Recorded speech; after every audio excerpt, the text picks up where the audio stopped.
everyone. It's Emily Williams, the founder of I Heart My Life and your host of the I Heart My Life show. And today we have Mariah Coz, who has become one of my newest friends and fast friends. She's absolutely incredible.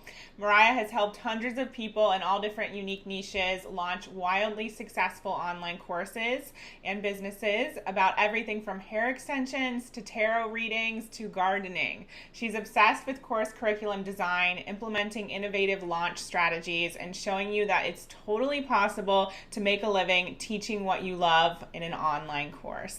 And I can definitely testify to Mariah's brilliance. She's helped me so much just in the past few months. So I'm just so grateful to have you here, Mariah. Welcome. Oh my gosh, thank you so much, Emily. Thank you so much for having me. And same thing, I just feel like so much gratitude to be your friend. And I'm so glad that we have connected and just become closer in the last few weeks and the last few months. It's been awesome getting to know you, and I'm just so excited to be here. So thank you. Yes, my audience is in for a treat. And I think I just want to point that out. I didn't plan on starting here, but I think sometimes as an entrepreneur, it can feel really lonely. And I know like this year has been a whirlwind for you already. Same for us. I don't even know what's happening half the time. I know. But it's so amazing to not feel alone in all of the craziness. Yeah, it's like, I don't know if people realize, but like, I feel like every day I wake up and I'm like, I got to talk to Emily. I got something I got to ask Emily about, or like Emily will know the answer, or like she'll have some encouragement for me. Like it's been really powerful and it's rare to find those people in your life. So when you do find them, hold on to them. When you find the people you can really share. I know, it's crazy. It's like when you find someone you can really share things with that are the ups and the downs that you're going through, in your business, it's really rare and amazing. So it's definitely worth it to go out and find those people. And it can take a long time, but once you find them, it makes a huge difference. Totally. So we'll definitely get into that in a second.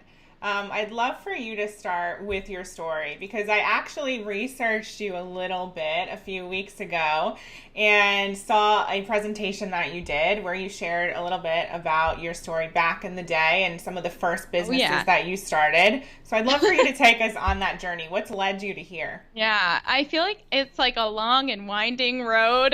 So it's we have time. not a clear path, not a straight path. I've always wanted to do my own thing. So I've tried, oh my gosh, I've had definitely an interesting life where I've lived in campers. So I used to buy and renovate vintage campers. That was actually like one of my first businesses. And I can talk a little bit about that and how it inspired me to do the business that we mostly focus on now. But man, I used to tour in a punk band. I used to live in like a punk house, like a commune with like 14 other people.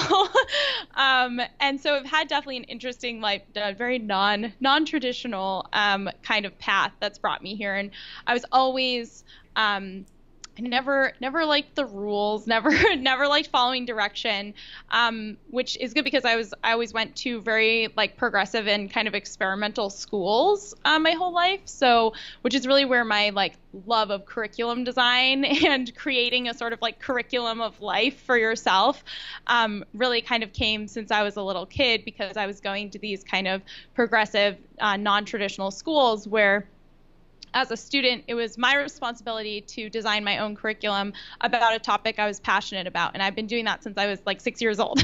So wow. really having that freedom at a really young age, but also having the that experience. I just like once you go into, I actually did try to go to college. It was still a very progressive college where it was like create your own curriculum. There was no classes, but I still found it to be too structured for me. So I ended up leaving college and kind of putting together my own curriculum of life. I was like, hey, I'm just gonna, if I like go to these events and workshops, if I, read these books, if I set intentions for myself, I'm highly self-directed and self-motivated. I don't need any accountability. Yeah. I don't need anyone telling me what to do. Yeah. I like don't need that, which I know a lot of people like they're like, oh, how would you do that? But I'm just like, I don't need someone to give me a path. Exactly. Yeah. And I feel like, I don't know if you feel like this, but I feel like I'm hard enough on myself. Like I don't need someone else like telling me, you know, do this or you could have done better or Right. whatever. I don't like it. Right. I don't take it well. Right. Like if someone would like tell me, like any goal I would set for myself would be so much bigger than what a mentor or Yes. someone, I mean, now we have a mentor who's awesome, but like someone, you know, I didn't need someone else like helping me like make baby steps or whatever. So yeah, I ended up kind of doing my own thing, designing my own just curriculum, and it was all around, this is going to sound strange, but it's all around renovating vintage campers to be like off the grid and using all like sustainable materials and like solar panels and rainwater collection and all that kind of stuff. So yeah, we need to break that down. Where did that even come from? Where did that idea stem from? So that's a great question, and it does definitely get into just kind of like my background in terms of creating a life better than your dreams. So like I said, in the past, I had lived in communes and punk houses where, you know, we share everything. I lived in a closet under the stairs for a long time, and so I never really had my own space, and I also didn't really have a lot of like independence, I guess. Like I was an independent person, but I was always in a community where it was like all of our food came from dumpster diving, and like everyone was depending on each other to like make it work and to like steal toilet paper and stuff like that. So it was definitely like I knew that I wanted my own space and something to call my own, but at that time the best thing I could have imagined for my life was that I could get an old shitty camper, like a little tiny 12-foot long trailer, and that would be my independence. That would be my my private space, my own space, feel a safe space for myself, which I had never really had. And so I just felt like that was my ultimate dream, would be like, if I can make like $800 a month, I can live in a camper. And that would be my like ultimate life goal. That was like the biggest thing. So then I started to make that dream a reality. I was like, what do I have to do to learn how to renovate a camper? What do I have to do to learn how to and I was so cheap, you know, I'm so cheap. I'm still so cheap. But I was like, well, I'm not paying for electricity or water. So I was like, I'm going to have to figure out how to put the solar panels on. So then I got like a certification in like solar panel installation. And like, everything was just in pursuit of this goal of like, if I can get my camper to the point where I can live in it comfortably and where it can be off the grid, then I never have to depend on anyone else. And so I just had this intense like need to do that. And why didn't you want to depend on anyone else? I definitely have, I guess that's just like, you know, history or background or whatever, just feeling like that strong sense of like, I never want to depend on a boyfriend or a man or like someone else. I never want to depend on someone else. And I never really wanted to be a burden to other people, but I also know that like everything has a cost. And so being dependent financially on someone else or for anything, I just knew that it gives them leverage over you. So I was like, my whole life, I was like, gotta make sure that never is the case. No one can ever have, you know, I never want to be dependent on someone else for anything, any of my needs. Probably, you know, just general fucked upness, I guess. But, but then, so I was doing all these things to get. And after saying all that, I do have an amazing partner in life. My boyfriend, we've been together for 9 years, and he actually helped me get the first camper that I got, and he helped me pick it up. It was like the first time we like hung out, just the two of us, and I was like, hey, I need to go pick up this trailer that I found for free on Craigslist. Can you help me? And then we brought the camper back and towed it back. And this is literally like the beginning of our relationship, and we were not even really dating yet. And then I got it back to my parents' driveway, and I was like, what am I going to do with this camper? Like, how am I going to figure out how to renovate it? And he was like, okay, like I'll show you how to use a power tools. So, and then of course we've been together ever since, wow. doing and these you things. met in the commune? Yes. Okay. Yeah. Yeah, our bands. So like I said, I started a punk band when I was like 13 years old, and we would tour the country and play a lot of shows and stuff. So that's our bands would play together too. But yeah, the commune that I lived in had like always had there was like a band coming through and playing in the house like every single day. So yeah, it was definitely one of those kinds of places. And before we go on with the story, because this is a really amazing story, but what did your parents think about all of this? I think they just knew that they didn't have much of a say in anything that I was doing in my life. Cause like, I'm just like a fucking, I will often get criticized for steamrolling. That's like definitely a big thing that comes up in my relationships in the past and in the present is like, you can't just will things to be your way. And I just never understood why that couldn't be the case. And I know you're the same, Emily. Yeah, I don't know either. I'm like, I don't know why, like they would be like, I don't know. People would be like, oh, well, you can't just like will something to be your reality. I'm like, I don't understand why not. Like, what if I just tried though? So yeah, so I would just kind of, they didn't really have whatever opinion they had about it. I think they just knew like, well, we're not going to be able to stop her. So. Right. I love that. And so you were able to renovate your camper, and from there, what happened? Yeah, so I started renovating this camper that my intention was to live in it. And then I started a blog about it and just started as a little blog, didn't have any intentions. Everything kind of has happened really organically, and started a blog about it, was like, started getting some attention, started getting asked to teach at events and workshops that people were hosting. So like schools would ask me to come and do a presentation on like sustainable design or sustainable renovation techniques or stuff like that. And there's definitely a big intersection of like the vintage campers, the, sustainability, eco-friendly kind of stuff. But then at that time, there was also the trend of tiny houses was starting to like take hold. And so we kind of fit into that world too, where it just was really good timing, I think, that we were talking about renovating a camper, and we started getting asked to speak at like tiny house events or workshops where people were building them. We started getting asked to speak at schools or conferences for the RV industry, and all these different just events. And so I started this little blog. We started just going around, teaching workshops and stuff like that. Depending on the event, it could be like 20 people or like 300 people that we would be presenting to. And, my boyfriend would come with me. And then I'm trying to think, it's hard for me to keep things in chronological order sometimes because I just see everything at the same time.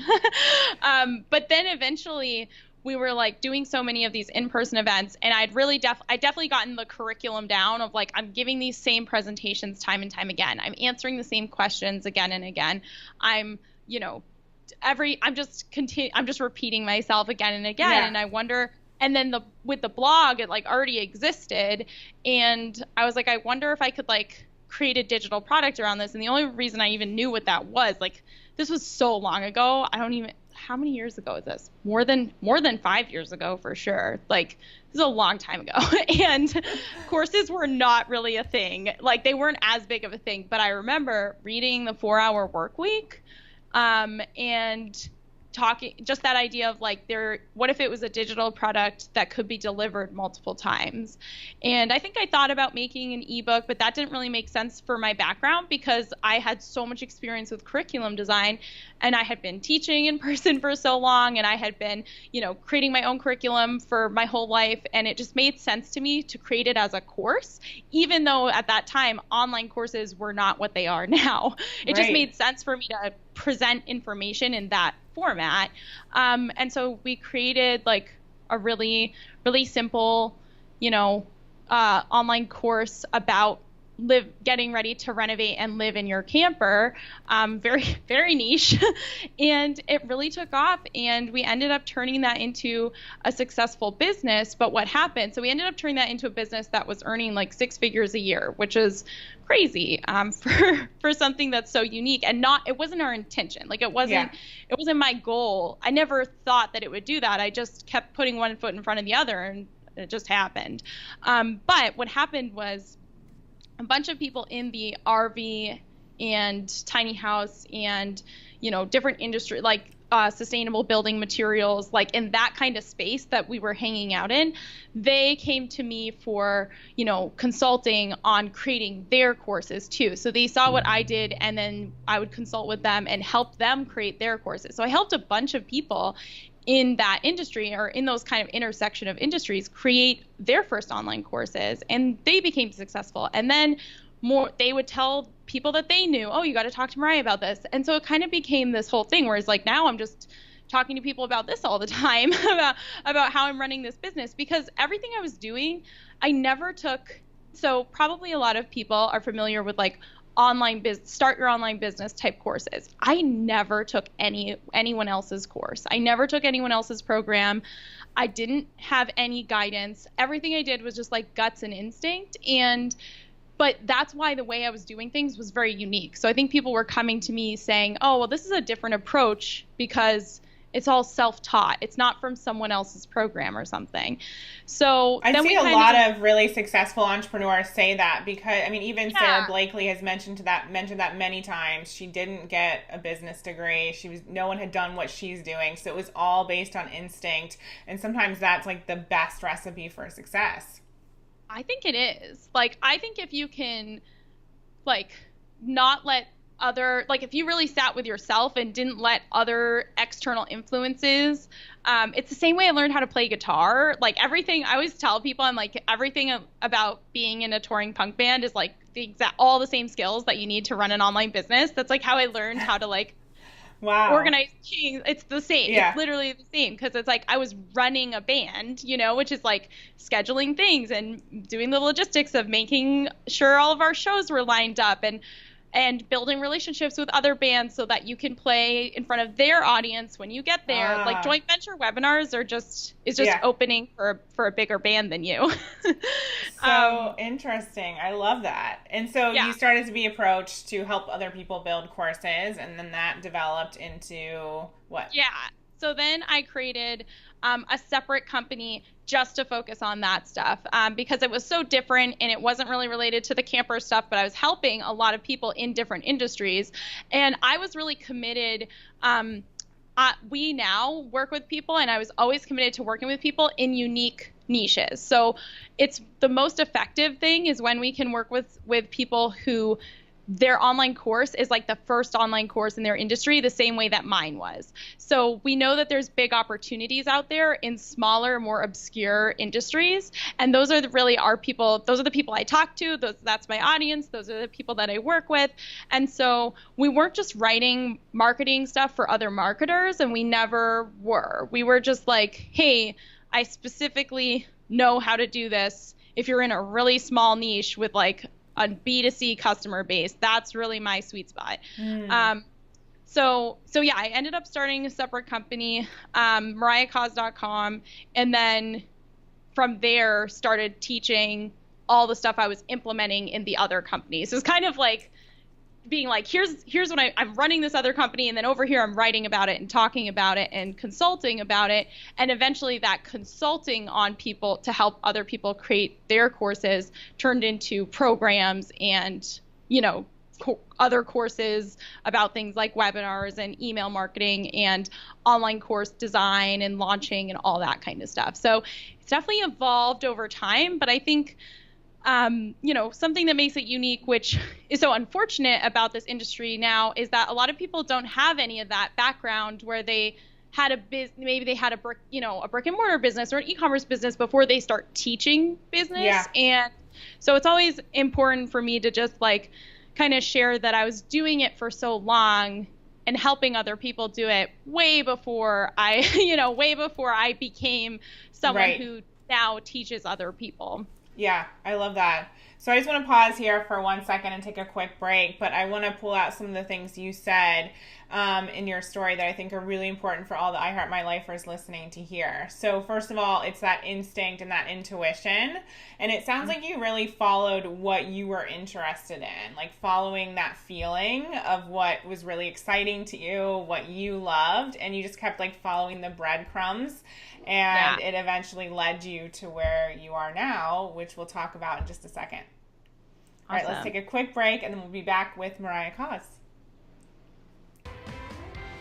Do you want to learn how to make and attract more money in your business? If so, my I Heart Money Live program is for you. It's a 10-week program where you can jump in, learn all about money mindset, how to transform the way you think about money, your relationship with money, and in turn, make more money in your business. So if you're interested, go to iheartmoneylive.com. Hey everyone, it's Emily Williams again, back with Mariah Coz. And before the break, Mariah was telling us all about her experience living in communes and then living in a camper and creating a business from her experience and eventually becoming a, would you say, consultant, Mariah, to other businesses? Yeah, first I was starting with a consulting, and then eventually, as I'm sure many of your audience realizes, you're repeating yourself. You're just giving everyone the same advice again and again, and that's when it really makes sense to package up your stuff into an online course, which is what we help people do. Amazing. And so that business that you described before the break, was that fempreneur? So it started being called Femtrepreneur. Femtrepreneur. Yep. Cool. So what we do now is like working with people more closely to build and launch their online courses. But like I said, we only work with people in like really unique kind of small industries, and we don't work with other marketers, which I think kind of sets us apart a little bit.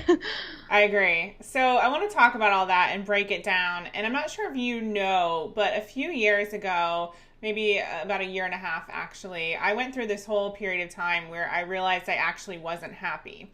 Mm-hmm. And I had built I Heart My Life. Yeah. It was a 7-figure business, and from the outside looking in, I felt like, everyone would think I was happy, but I was at a conference and the leader of the conference asked everyone to think about, what made them happy and if they're currently experiencing happiness. And I literally asked myself that question, and the answer was no, I'm not happy. Mm-hmm. And I was so embarrassed by that, but at the same time, really curious. And I had thought when I got to a certain point, the point where I was at that moment, I would be happy. And that really took me on a journey of self-love and a bunch of other things. But I know that you've also experienced something a little bit similar. So I'd love for you to share whatever you're happy sharing regarding that time. Oh my gosh, yeah, totally. And I feel like I've been through multiple periods of just so everyone knows, and I'm open about this, and it's such an important topic to be open about and talk about, but I struggle with anxiety, depression, and obsessive compulsive disorder.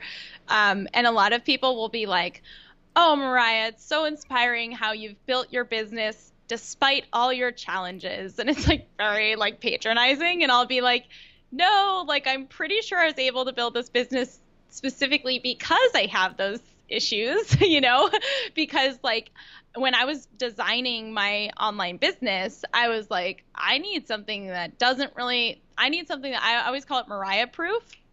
Like, I need a business model that's Mariah proof. Like, I can't really be coaching and consulting, and like, I can't get on calls with people. I can't really talk to people all day. Like, what if I'm in a horrible bout of depression and I can't even get out of bed? Like, I need something that's going to work even when I can't. I need something that's going to work even if I'm totally not present at that moment, which is really why I went down that path of like, create, it seemed like such a great business model, and it is, because our business has continued to grow and thrive, into 7 figures because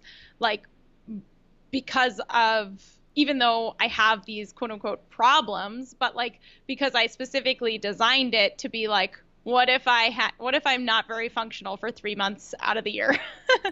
And some people will be like, oh, I want to design my business so I can go on vacation for 3 months, or so that I can just do no work. And I'm like, yeah, I just have no choice. I just have to design it that way.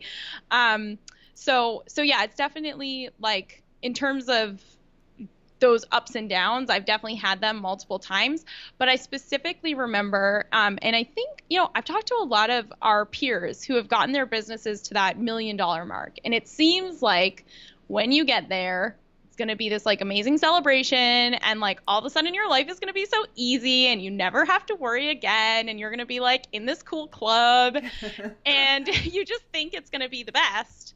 And then really myself and you and everyone I've talked to is just like, you get to that point and then you're just like, well, that's sad. You just feel empty and sad. Yeah. possibly because you worked so hard to get there, and then you thought that like it was going to make you feel a sense of worthiness about yourself, and then you realize that you still struggle with self-esteem, or you still like, why don't I feel worthy still? Right. Why do I still feel like crap? Why do I still have depression? I thought the $1 million was going to cure my depression. Like, and then you realize that they're just not, like, that sounds crazy now, but you're like, at the time, you're like, oh, I won't have to worry about things. Like, this is going to cure my anxiety if I get to $1 million, because I won't have to worry. But then it's like the opposite of that. Totally. Yeah, and I think a lot of people do experience that, but they don't talk much about it. And so, you know, one of the first times I shared this, I had a call with one of my coaches who I specifically hired for self-love work. I didn't know that was why I was hiring, but it turned into that. And he was like, you just need to get on video. You need to tell people what you're going through. And I ended up crying on this video. And it was my, to this day, most shared video, most liked video, most comments. And I never realized, you know, how many people would be I don't know if refreshing is the right word, but would find it, you know, endearing and really be able to relate to it, because regardless of the stage, we all have those feelings, and we all think, well, once we get the next thing or we hit the next milestone, everything's going to be better. And that's really not the case. And we can't like wait to hit those milestones to really give to ourselves and figure out, you know, what is going on, what really makes me happy, what is my purpose, and what is going to bring me that joy that I'm craving.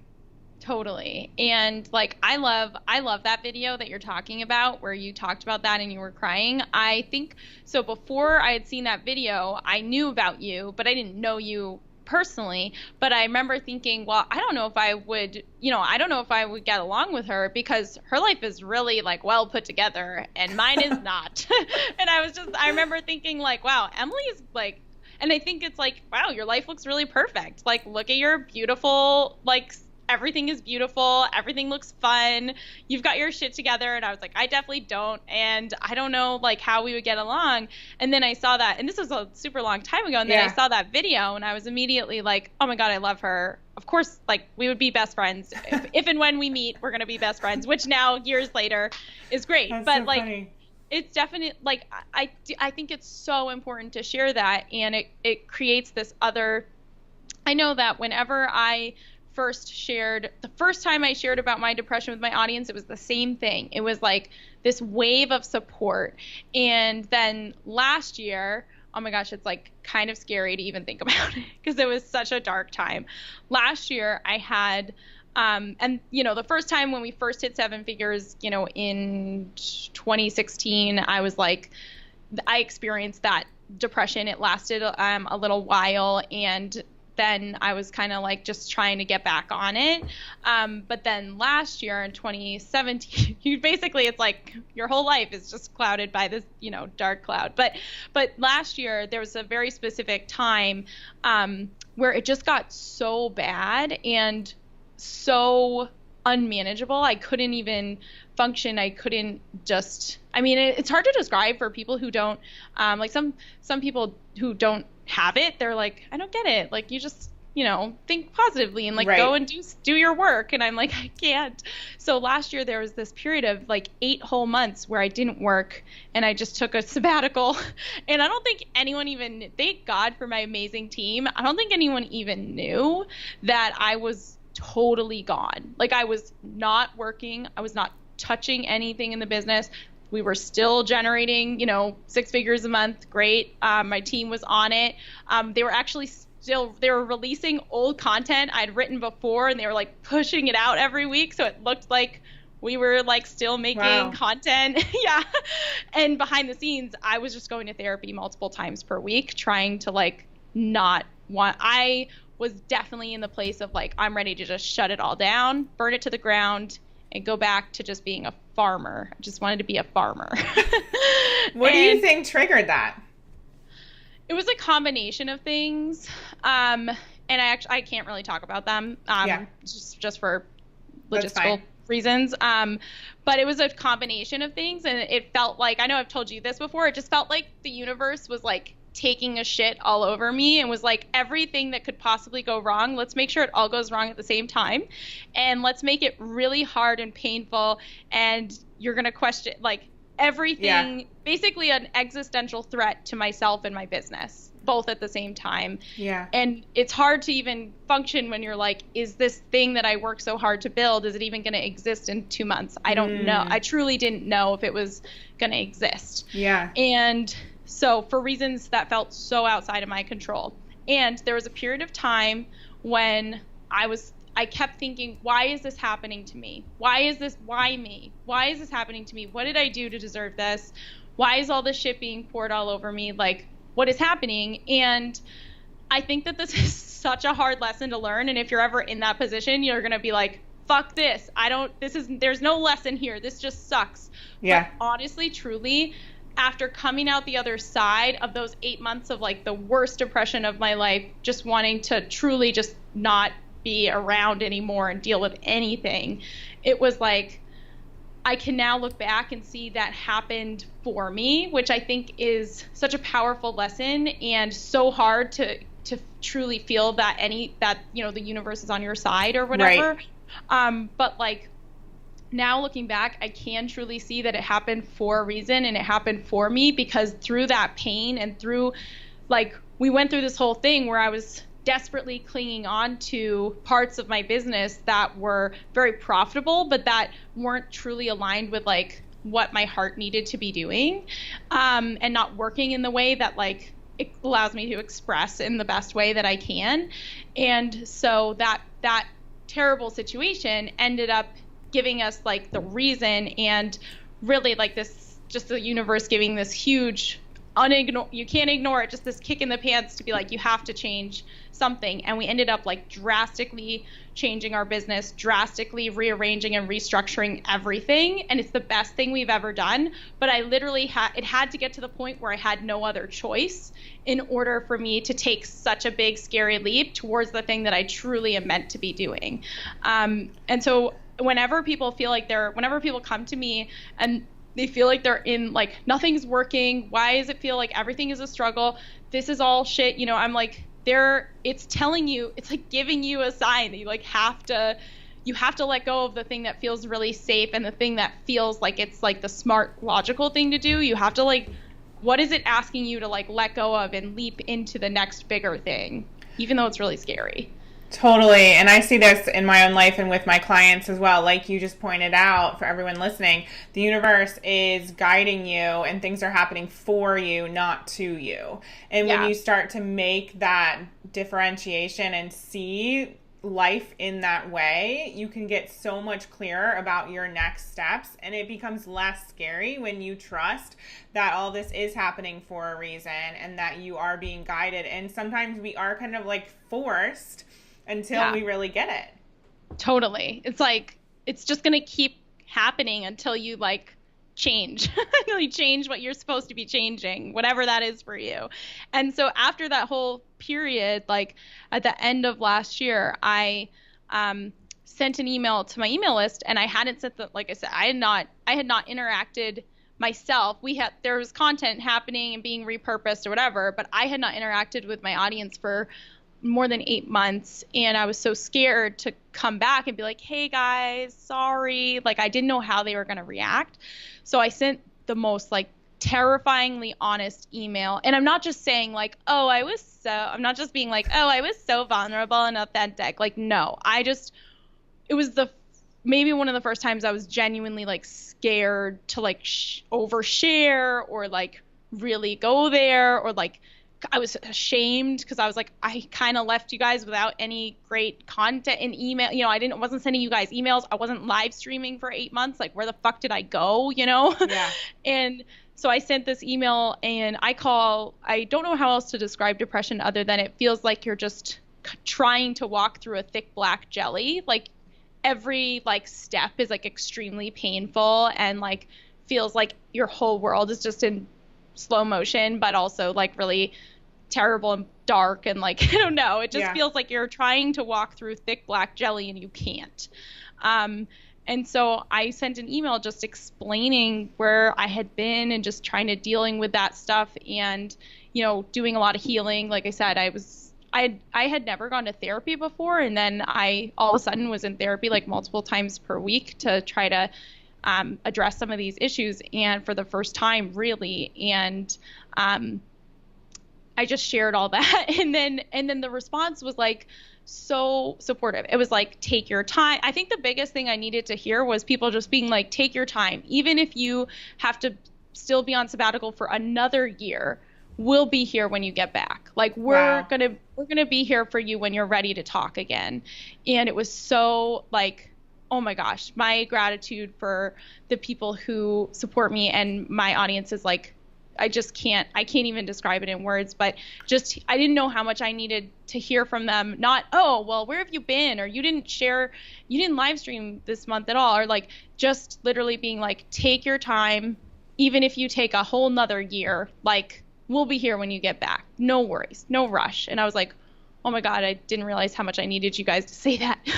Yeah. And I think people, you know, from the outside looking in, when you are creating a successful business, it can often look like, you know, we're just doing all these things and going through the motions and want more.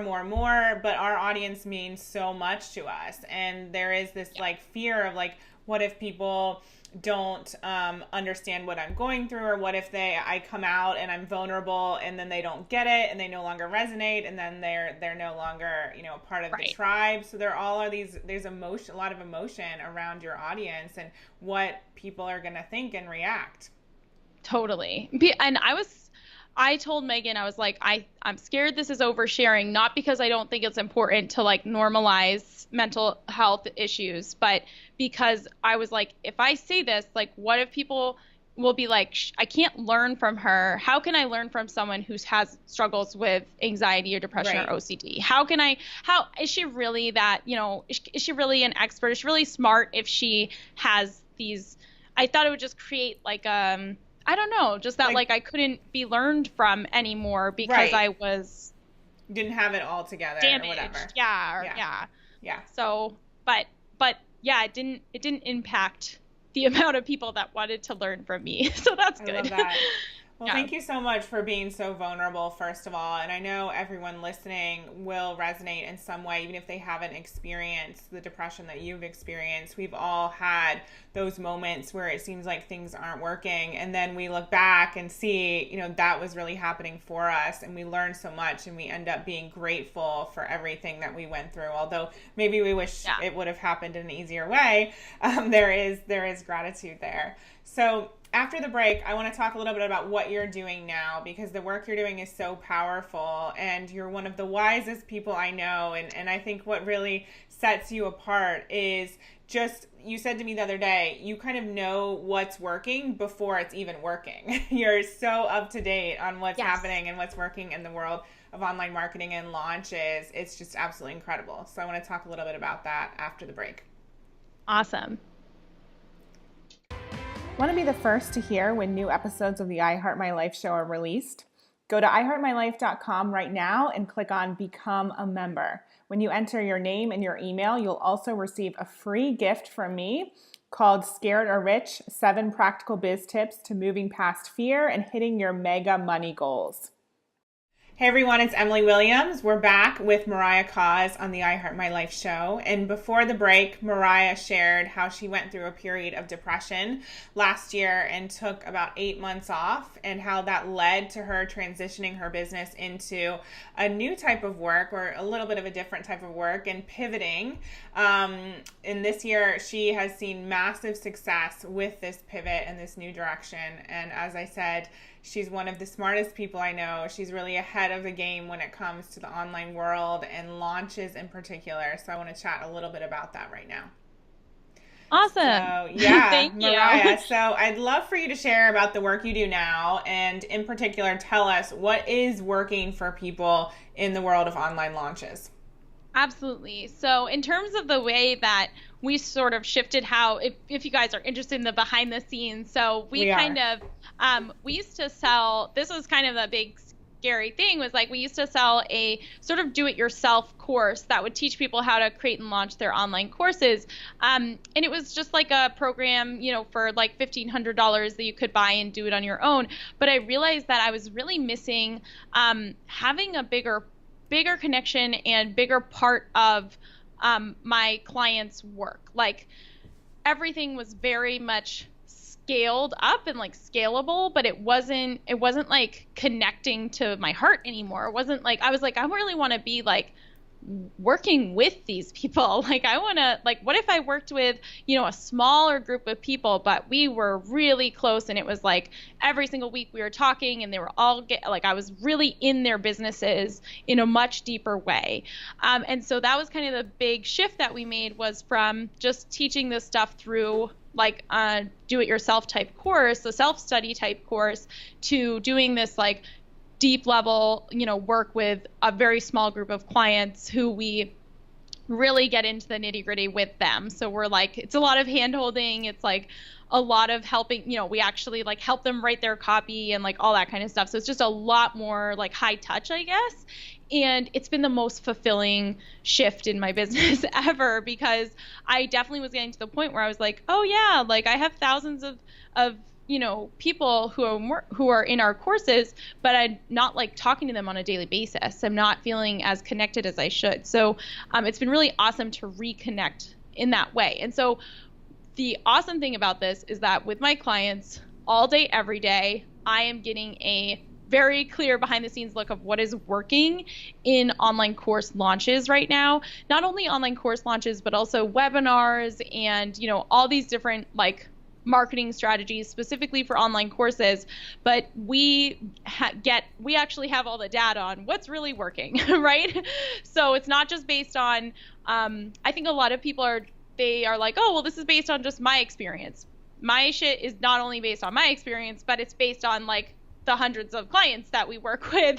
So that's amazing. It's based on all of their experiences and really seeing what's working best. So in terms of like, maybe how things are changing or how things have changed over the last few years, if you are in online marketing or if you have an online program or course, you might have noticed that like, hey, it's harder to get people to sign up for my webinars now, or hey, it's harder to like get people to watch my video series during my launch, or no one's really responding or engaging with my stuff anymore. And things have definitely changed because the way that people want to interact with you has changed.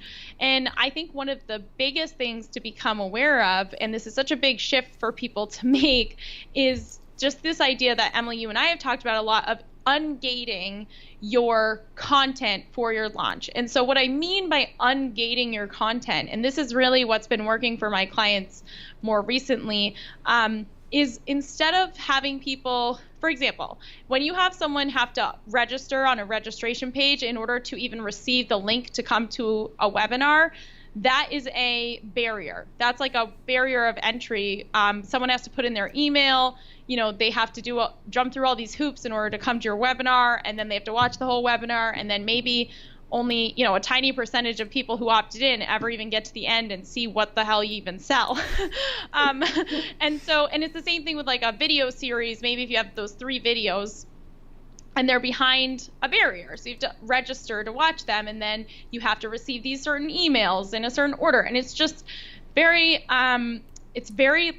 it's just putting up all these walls in between people actually being able to consume your content. So the thing that's been working the best recently is ungating your stuff. And what that means is just freely sharing your launch content, focusing more on how many eyeballs are watching your launch content, not on how many people opted in for something.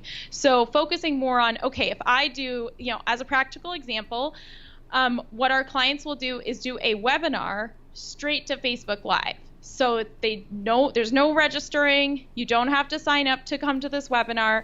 You just do your full webinar with slides, everything, screen sharing, straight to Facebook Live.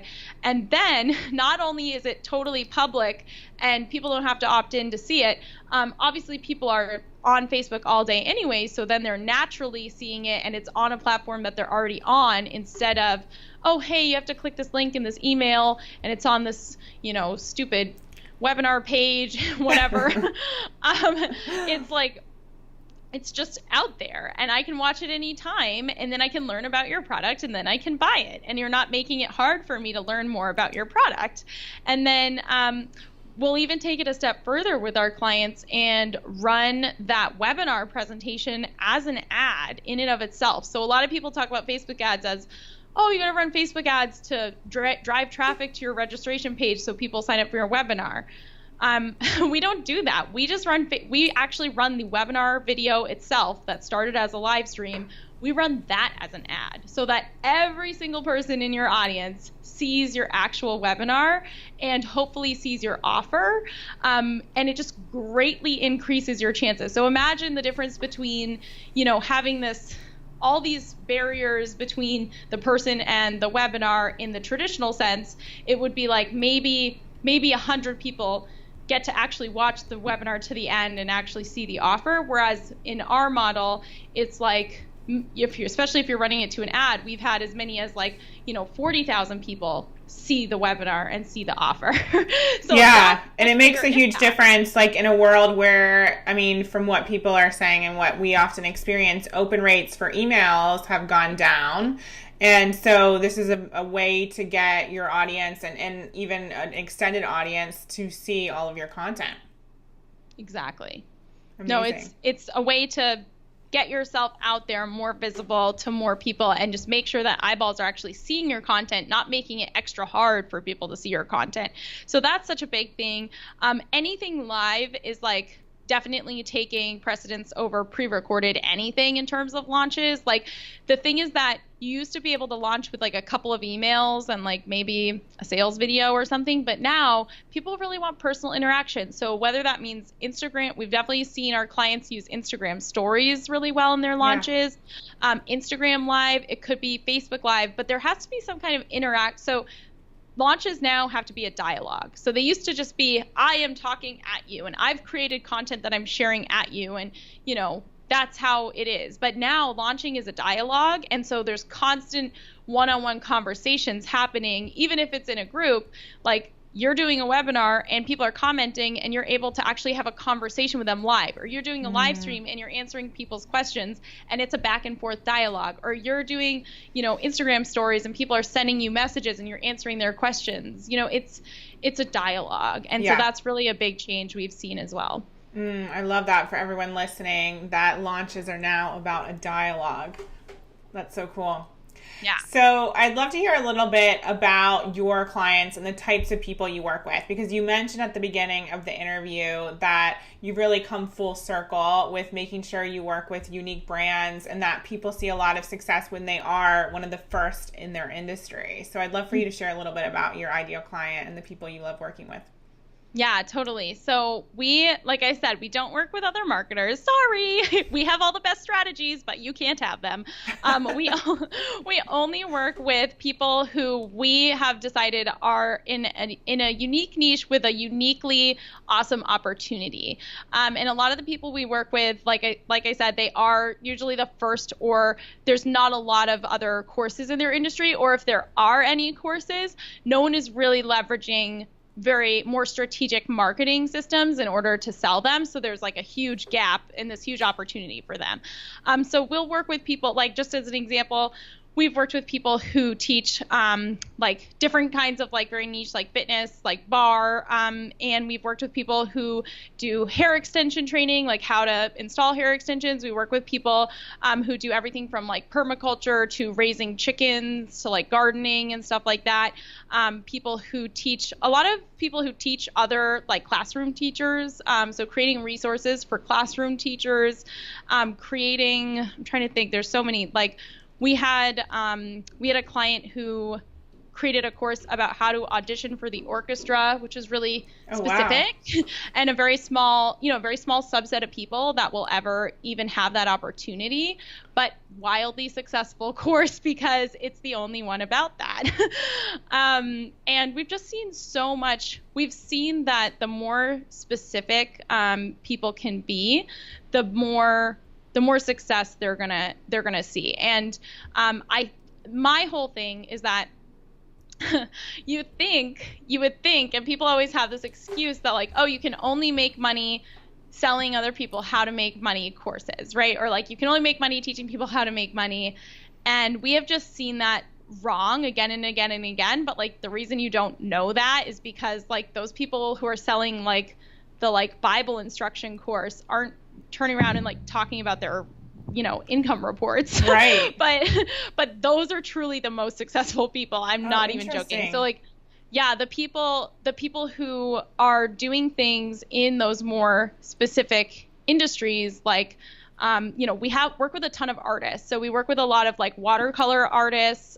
We actually have like multiple watercolor artists that we're working with right now to create really large. And like we had like someone create a watercolor course that brought in $89,000 on the first launch. Like that is, but like you wouldn't think that watercolor as a hobby, like literally just teaching watercolor techniques as a hobby is gonna be that successful. But like everyone just has this wrong idea that trying to teach hobby things are not going to make money when truly they are.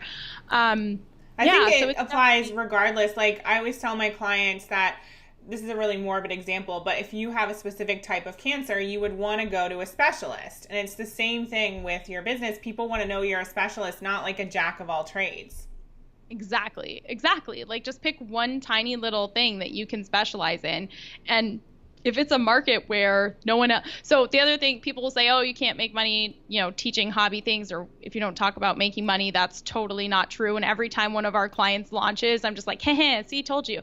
But the other thing is that people wrongly have this idea of, oh, well, no one people might say, well, I do have this hobby industry that I'm super interested in. Like, I do want to create this course about this, but no one else is doing any marketing in that industry, so it won't work. And I'm like, oh my God, you're sitting on a gold mine. Like you're sitting on the biggest opportunity and you don't even realize it because you're saying, no one in, the basket weaving niche is doing webinars right now. So I guess webinars don't work. I'm like, no. You are going to go in there. You are going to dominate. You're going to be the only person doing webinars about basket weaving and it's going to be amazing. Like Do you really have a client doing basket weaving? Not currently. I'm trying to look over at my client list that I have on my wall. I'm sure that they can come your way and we've be definitely had a lot of like craft things that are similar to that though. Like a lot of different like craft, and we have a leather worker right now, like how to create leather goods and stuff like that. So a lot of people who work with their hands and who need to create a course about how to do that craft. Okay. So it's definitely like people will say, oh, well, no one else is doing this, so I guess that's, not a good sign. I'm like, no, it's the best. Please Amazing. Go be the first. So I'd love to know, you've been an entrepreneur for so long now. What would you tell yourself back when you bought that first camper? This is really hard, and I still don't take this advice, but I actively try to remind myself that it's actually not a race. And in terms of like that feeling of like getting to 7 figures and being like, oh, is this it? Like it's not a race. And actually the faster you achieve things, the more you kind of just lose perspective. And like, it's not that I still do this. I still move too fast and, achieve things too fast and then never take time to celebrate or whatever, which you're so good at reminding me about. But I just feel like I thought that it was a race to 7 and then a race to, multiple 7 and then a race to 8. And I just thought it was like a race to get to all those milestones. And now I just realized that I really want to do it the right way and the like sustainable way. And it's not a race. And like, if you don't hit that goal, if you don't become a multi-million-dollar business in like your first month of opening your business, then like you're not a failure. Like it's truly not a race. And sometimes I'll look back and be like, I wonder if like we should have taken more time there, or like, I mean, everything works out in the end, but I do think that just reminding yourself that it's truly not a race, because once you win that race that you were running, it doesn't end. You're just like, okay, next day I gotta wake up and do more. Yeah. I had a coach tell me once that I was showing up like I had 4 months left to live. And James even says that to me sometimes. He's like, you're acting like you're dying or it's about to end tomorrow. Like, what is that about? And I think we do have that feeling like, it needs to happen like yesterday. And I always think there's a duality though for everything. And so obviously there's a lot of ways in which that can be harmful, but there's also a lot of positives on the flip side, because it does lead, like, you implement so quickly, and I'm the same, and you're able to also move on when things don't work and try something that does. And so there's both sides of the coin there. It's so true. That's what I mean, is like, I wouldn't like not do it, but at the same time, I do try to remind myself, like, okay, I don't need to be totally freaking out if this takes an extra week when like it's not really a race. And I think just that idea too of the milestones, of knowing that when you hit that milestone, you're not going to feel different. It's not going to change who you are as a person. It's not going to change the fact that you have to, like, you know, still wake up and, you know, do normal person shit. So we still have to go to the grocery store or whatever.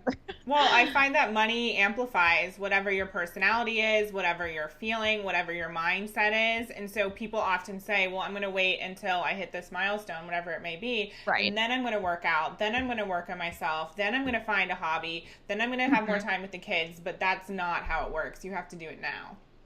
Yeah, that's so true too, Emily, in terms of like making sure you stay in touch with your hobbies as you build your business. That's a great piece of advice too, I guess I would pull out, is I look back and, you know, I had this realization last year too during my depression, where I needed to get back in touch with just playing music and playing guitar and hanging out and going for, you know, camping and being in nature a lot more. And it was like, oh, these are all the things that I actually like to do. This is the reason. I was so numb because I was only focused on business. And like, you have to, it's so stupid and cliche, but like, you really have to remember like what matters and what's actually going to bring you joy, because it's not like sitting at your computer all day. And I told Megan last year, I was like, I don't want to look back and be like, oh, I spent all my 20s just like hunched over my laptop making millions of dollars, but like, really, what do I have to show for that? Exactly.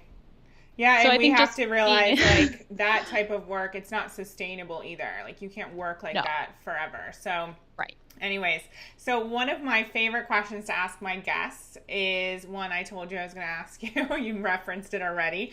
I'd love to know how you'd recommend people create a life better than their dreams. How to create a life better than your dreams. I just approach everything with no expectations. And so, like I said before, I didn't try to create this business. I didn't expect to create this business. I did not think of myself as someone who was, you know, smart. And I definitely work hard, but I didn't think I was like smart enough or organized enough or whatever to be able to actually, like, even now I wake up and I'm like, oh my God, like, I feel like, where's the adult that's going to come in and like tell me how to do stuff? Luckily we have Alex, he's our adult. But I'm always one of our coaches for everyone listening. I'm like, oh, he's the adult, because like, I don't know. I'm always just like, how do I figure this out? But to me, creating something better than your dreams is like not having, you know, an expectation that you're constantly falling short of, but just remembering to be grateful and to be humble and to like be just so grateful for what you already have is truly what's going to help you like get to the next level. It sounds kind of silly, but I do believe that just having like being happy where you are while still being able to see the future has been a powerful thing to be able to hold both visions at the same time. And then just taking that one foot in front of the other and just being like, well, if I just take one step, then I'm going to get there. I love that. A lot of people I find think that if they're grateful for the present moment and living a present life, then that means that they're not hungry or they're not setting goals. But you can have both at the same time. And so I love that you shared that. And then this element of one foot in front of the other, because you didn't realize all of this was going to happen. And although we're both big dreamers and we do have goals, it really is one foot in front of the other every single day. And that path and that journey unfolds. Yeah, exactly. Amazing. So what's next for your company? What are you most excited about? Most excited about doing more in person. So just following that path of like this year, we wanted to work with people really closely in small groups, and we're doing that, doing more in-person stuff. So like creating a live event and really working with our clients at more retreats and things like that.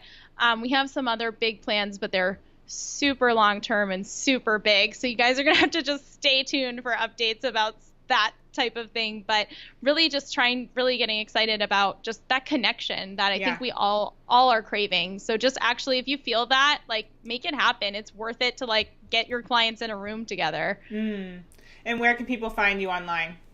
You guys can find me at workwithmariah.com. So if you come to workwithmariah.com, you can come and see what I do, and you can apply to work with me there, and we can hang out there.